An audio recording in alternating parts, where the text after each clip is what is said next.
Alright guys, welcome back to Evidence-Based Weight Loss Part 9 of 20. We are just about halfway through the series. Next week will be the halfway point.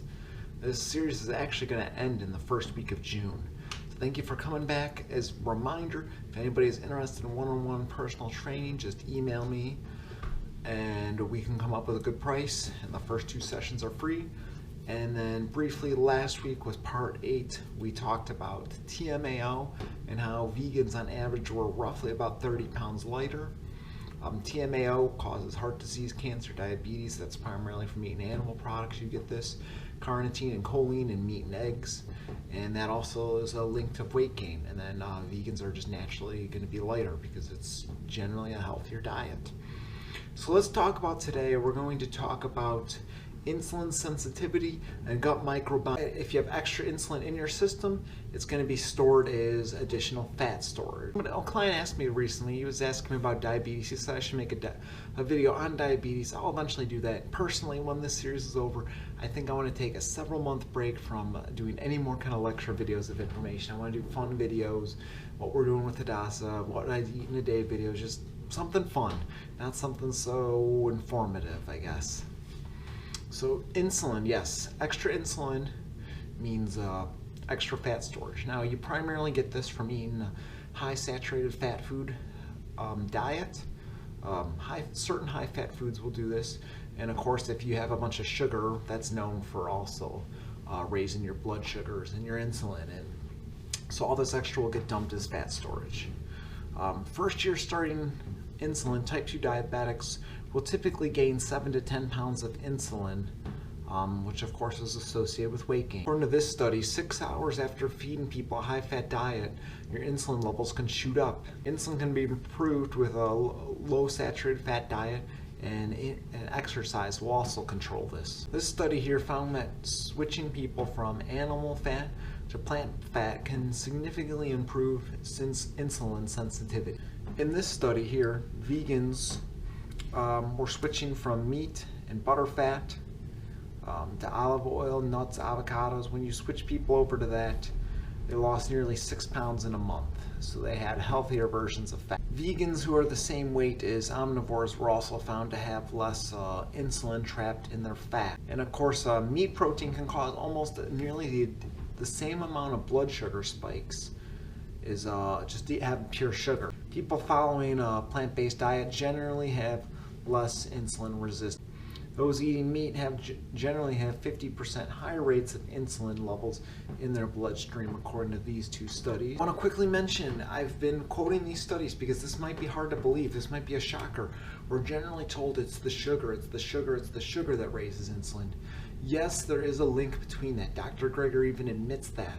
But what isn't known as isn't as popular is that, yes, high-fat diets such as meat, dairy, eggs, and saturated fats that will raise your insulin levels. So you might be questioning if my information is accurate. I encourage you guys, go to this website and check out these sources. That's why I've numbered them, so you can look up the studies yourself. According to this study, you can lower insulin within just 3 weeks by putting people on a plant-based diet. The study was showing that if people have eggs, they can raise their insulin within just 4 days by 60%. If you add a half can of tuna to spaghetti, which of course is a high-carb food, these diabetics can get up to 70% higher insulin spike. If you had chicken breast with white rice, the insulin also rises, and it's pretty much like have eaten pure sugar at that point than eating rice alone, which of course chicken and rice is a very common meal.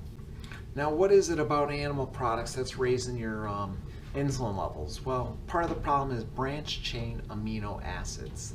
That seems to be the culprit, according to Dr. Greger. 3 studies actually showed that meat consumption is associated with increased insulin levels, weight gain, and higher diabetes risk. Of course, this study here found that if you add a bun with your burger, that's also going to raise insulin levels. And a meat and potato spike is also going to raise your blood sugars. So there's 4 rules to reduce your insulin levels. 1, you want to avoid high glycemic foods. 2, you want to avoid saturated fat diets and animal products. The less of that, the better. And then don't eat meat with high glycemic foods. And then 4, avoid sugary food. Okay, so I think the science is clear. I've quoted several studies here. You can go check them out yourself.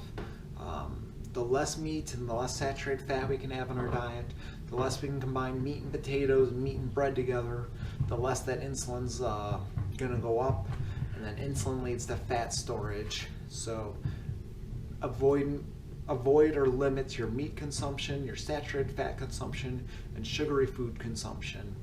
That's the takeaway message right here. Now, next we're going to talk about one more thing, and that's the gut microbiome. Most of our cellular activity is actually happening inside our stomachs. That's actually mostly where it's happening. I think we have over 300 trillion cells in our body, and 90% of those is actually all in the stomach. So there's a lot of things going on there. So we got something called the gut microbiome inside of us. That's where a lot of stomach bugs are. And so you want to have a healthy gut microbiome. As we're going to show some studies coming up here that if you don't have a healthy gut microbiome, that'll lead to weight gain. Part of the problem is we have overuse of antibiotics. Antibiotics is used in animal products, and doctors often prescribe antibiotics when not necessary, which I get. The doctor doesn't want to get sued. They want to help you overcome your condition. They wouldn't want to lose their license because they didn't prescribe antibiotics when it should have. When should you, when shouldn't you take antibiotics? That's a tough question. But those antibiotics, they will wipe out your gut bacteria completely. So that is something to keep in mind. A lot of animal products have those in them, and people, I guess if you need antibiotics or something, question if you really need it. It's hard to say when you do and don't need it, but it does wipe out your stomach bugs. According to this study, being on antibiotics is associated with being overweight. There was a study back in 1955 that showed people from the Navy had antibiotics. They would gain about a pound a month versus a placebo group that didn't have any antibiotics. Your gut flora can change very fast. If you give a vegetarian, a long-term vegetarian who's been a vegetarian their whole life, if you give them animal-based products, their gut flora can change within just a few days, according to this study.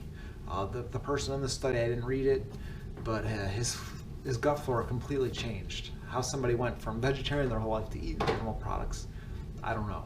Maybe somebody paid him. Maybe that was part of the study just to learn about it. Maybe somebody paid him really good. Study here, having a greater diversity of gut flora means better bacterial richness in your stomach, and it's been associated with less body fat and less weight gain over time. And the hugest microbiome ever recorded, according to this study, was in the Amazon. These people would get up to 120 grams of fiber a day, so they had a very healthy gut microbiome. I did a video a while back where we did 110 grams of fiber in a day. The video is less than a year old. I can encourage you to go check it out. We mentioned before in past videos in this weight loss series how much fiber fills you up, keeps you full, and prevents you from gaining weight.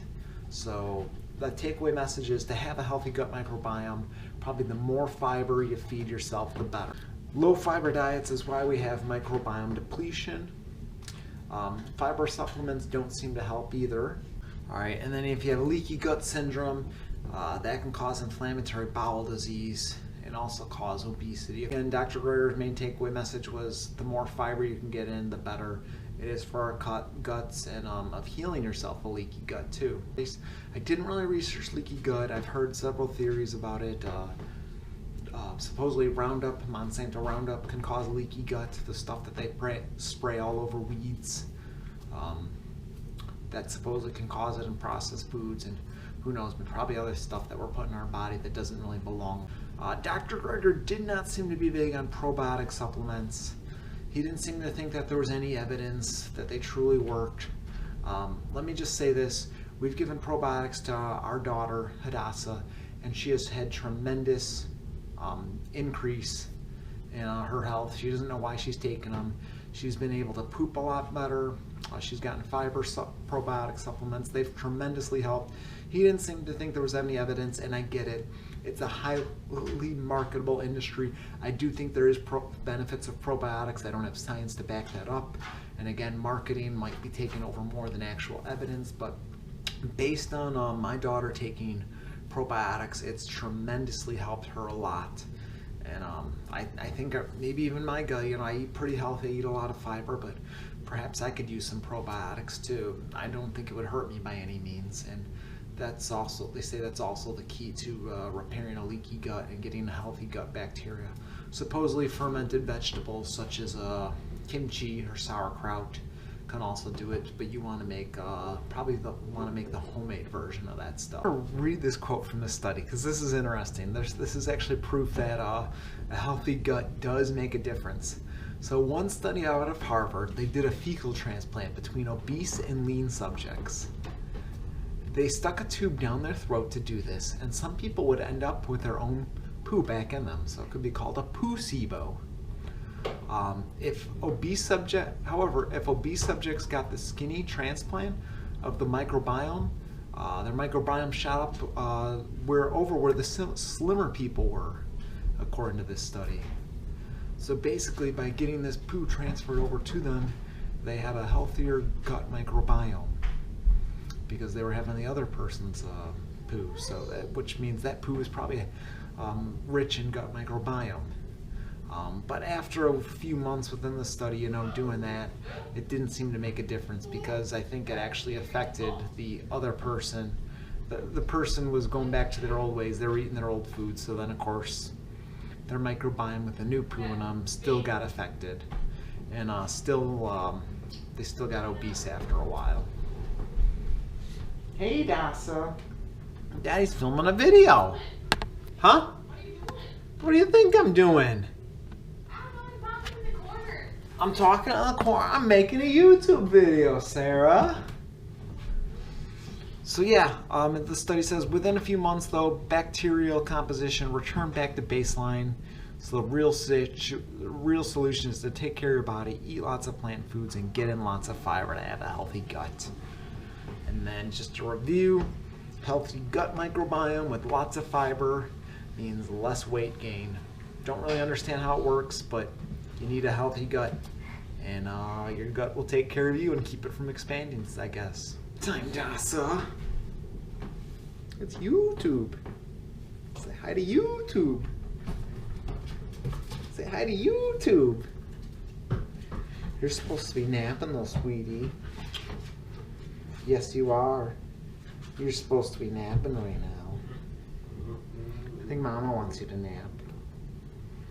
So thank you guys so much for watching part 9. Just a plant-based diet will naturally keep those insulin levels low, and will be full of fiber, and will help build up your gut bacteria. Thank you guys for watching. Please share this. I'm very passionate about seeing people become successful. I want to encourage you guys again to maybe take notes on Microsoft Word or Google Drive, as you're not going to remember all the information I'm going over in this 20-part series. And we'll see you guys in part 10 next week. Bye.